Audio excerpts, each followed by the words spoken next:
Grüße euch, liebe Zuseher.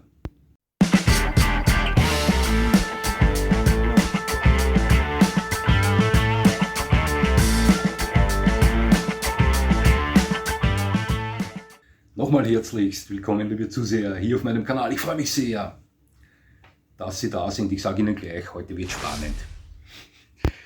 Ich war sehr erstaunt darüber, wie viele meiner Zuseher keinen Hund haben.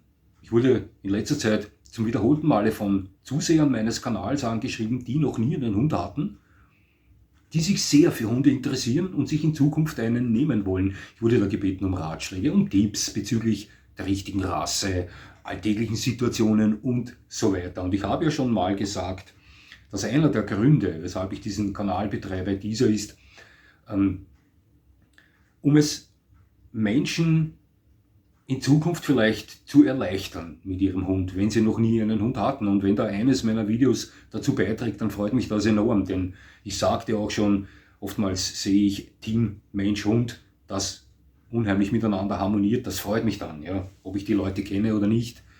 Genauso macht es mich auch gleich traurig, wenn ich sehe, dass das absolut nicht miteinander harmoniert. Und es ist ja wirklich sehr, sehr wichtig, ja, dass man sich für die richtige Rasse entscheidet, für den richtigen Hund, für den Hund, der auch wirklich optimal zu einem passt. Denn oftmals ist das nicht so und dann hat man schnell mal einen Problemhund. Und wenn Sie schon mal Videos von Problemhunden gesehen haben, bei welchen gute Leute mit diesen Hunden arbeiten und versuchen, die zu drehen, dann wissen Sie, was ich meine. Also schauen Sie,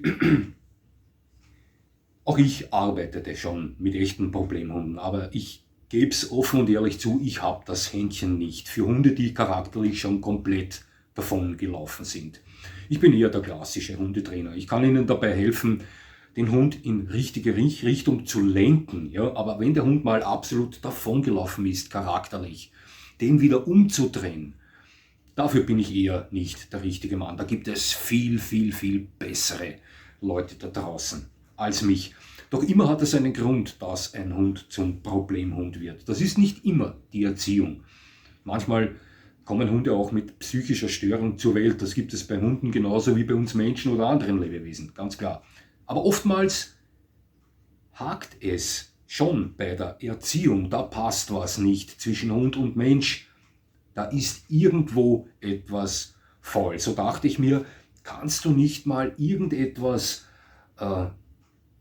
tun, das hier vielleicht hilfreich sein könnte. Ja, ich machte mir da einige Tage lang Gedanken darüber und kam dann auf eine Idee, ging in mein Labor und entwickelte einen Hydrokalkulator, an dem selbst Stephen Hawking zu knabbern hätte. Nein, gar nicht. Ich habe da einen Rassenrechner entwickelt. Das ist eine stinknormale Tabelle, aber ich war erstaunt, wie gut die funktioniert. Ich habe die an mir selbst getestet mit etwa 10 Hunderassen. Das funktioniert wirklich.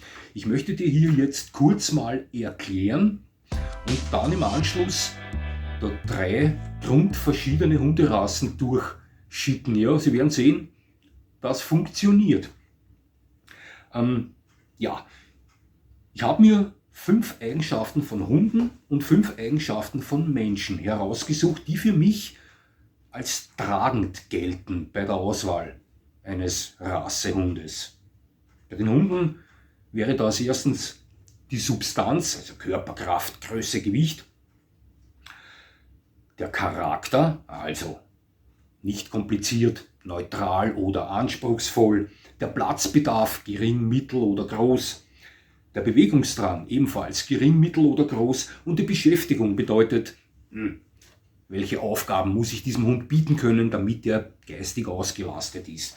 Im Gegenzug dazu bei den Menschen als erste Eigenschaft die Körperkraft, also die von gering, also eher schwach, bis zu normal über stark geht im Vergleich zur Substanz bei den Hunden.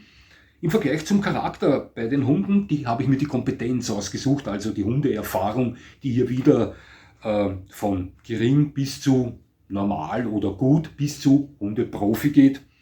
Dann das Platzangebot im Vergleich zum Platzbedarf des Hundes. Hier auch wieder gering, mittel, groß, also Haus mit Garten. Zum Schluss die Fitness im Vergleich zum Bewegungsdrang des Hundes. Und die Aufgaben. Bedeutet, welche Aufgaben können Sie diesem Hund bieten, damit er geistig harmoniert. Ja, ganz wichtig ist Folgendes. Wenn Sie diesen Rechner benutzen, müssen Sie 2 Dinge tun. Die erste Sache ist diese.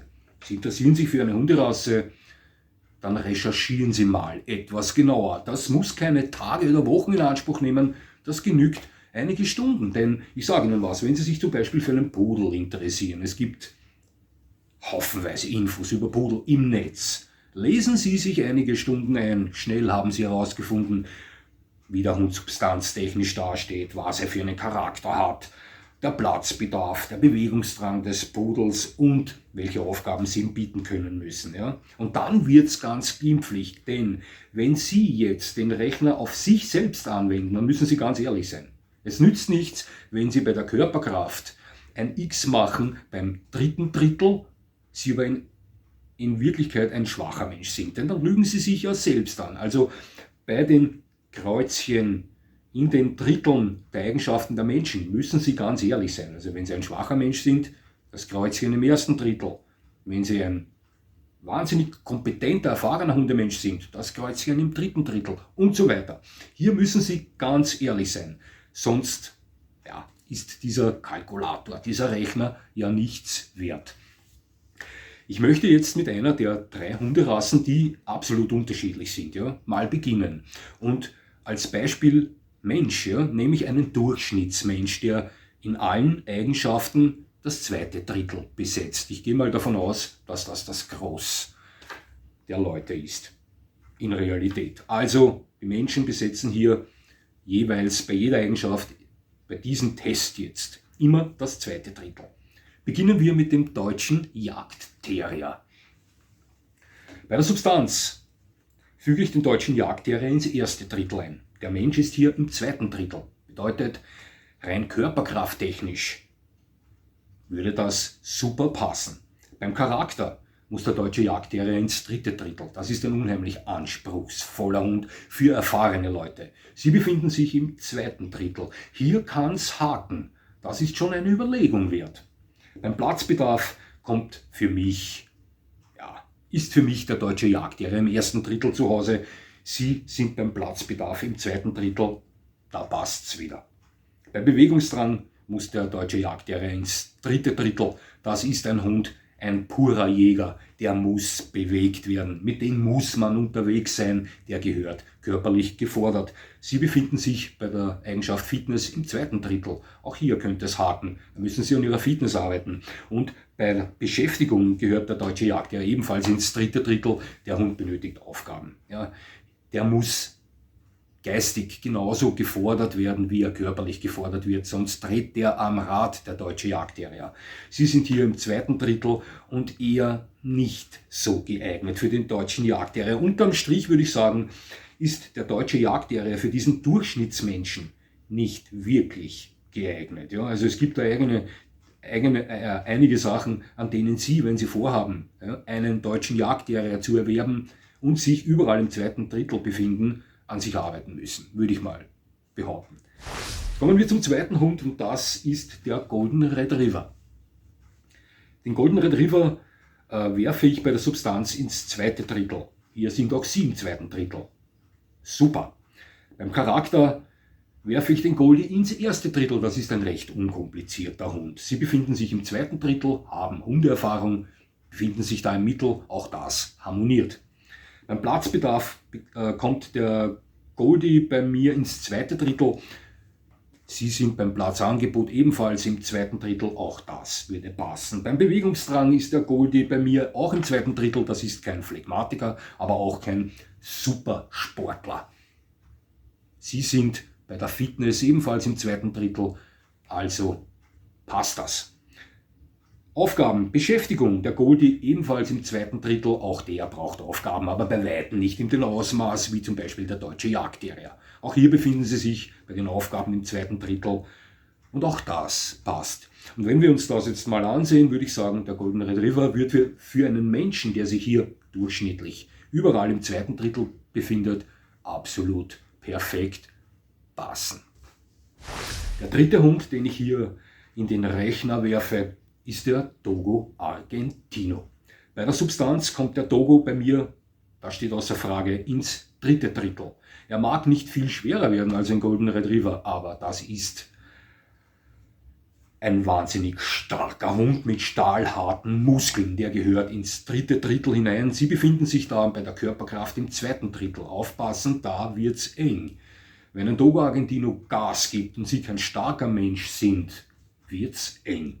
Beim Charakter kommt der Dogo Argentino ebenfalls ins dritte Drittel, ein anspruchsvoller Großwildjäger. Gar keine Frage. Sie befinden sich bei der Kompetenz im zweiten Drittel. Auch hier wird's eng, liebe Zuseher. Beim Platzbedarf der Dogo wieder Goldie. Im zweiten Drittel wird der Dogo anständig bewegt. Kommt er auch mit einer größeren Wohnung klar. Muss nicht unbedingt ein Haus mit Garten sein. Sie befinden sich beim Platzangebot im zweiten Drittel, also das würde passen. Beim Bewegungsdrang, auch hier kommt der Dogo für mich nur im dritten Drittel in Frage. Wie gesagt, ein Großwildjäger mit stahlharten Muskeln, der muss bewegt werden. Mit dem müssen Sie unterwegs sein. Ja, ist so. Da brauchen wir nicht drüber streiten und nachdenken. Ins dritte Drittel, Sie befinden sich beim Fitness im zweiten Drittel. Ganz wirklich passt das nicht. Bei der Beschäftigung, auch hier, gebe ich den Dogo Argentino ins dritte Drittel. Man sollte beim Dogo Argentino immer zusehen, damit eine psychische und physische Harmonie herrscht. Ja, also der gehört nicht nur körperlich, sondern auch geistig gefordert. Das muss passen, sonst läuft der Dogo Argentino unrund. Sie befinden sich hier im zweiten Drittel bei der Aufgabenvergabemöglichkeit Ihrerseits. Ja, und auch das würde nicht ganz passen. Wenn wir uns das jetzt am Schluss ansehen, würde ich behaupten, dass der Dogo Argentino für den Durchschnittsmenschen, der sich hier bei diesem Rechner überall im zweiten Drittel befindet, überhaupt nicht passt. Also hier hätten Sie sehr, sehr viel Nachholbedarf. Ja, also nicht nur bei Körperkraft und bei Kompetenz, sondern auch bei Fitness und bei der Vergabe der Aufgaben. Also hier hätten Sie viel an sich zu arbeiten. Ja, das waren jetzt nur Beispiele. Das ist kein Wunderding, das ist eine stinknormale Tabelle, aber die funktioniert. Und ich kann mir gut vorstellen, wenn Sie ein Mensch sind, der noch nie einen Hund hat, der sich für viele Rassen interessiert, dann suchen Sie sich eine raus, lesen Sie sich 1, 2, 3 Stunden ein, werfen Sie die in diesen Rechner hinein, seien Sie ehrlich, wenn Sie Ihre Eigenschaften ankreuzen und vergleichen Sie das. Dann sehen Sie im ersten Augenblick gleich mal, okay, das könnte passen oder da könnte es haken. Für nichts anderes ist das da. Und wenn wir mit diesem Rechner den einen oder anderen zukünftigen Problemhund vermeiden, ja, dann haben wir alle schon damit gewonnen. Ja, liebe Zuseher, das war's mit diesem Hydrokalkulator. Hab mir Mühe gegeben. Funktioniert erstaunlicherweise gut. Ja? Hat mich gefreut, dass Sie mir zugesehen haben. Würde mich natürlich freuen, wenn Sie mir weiterhin zusehen. Und jetzt gehe ich wieder in mein Labor. Vielleicht fällt mir noch irgendetwas ein. Ich wünsche Ihnen noch einen schönen Tag und kann nur sagen, das war's schon wieder.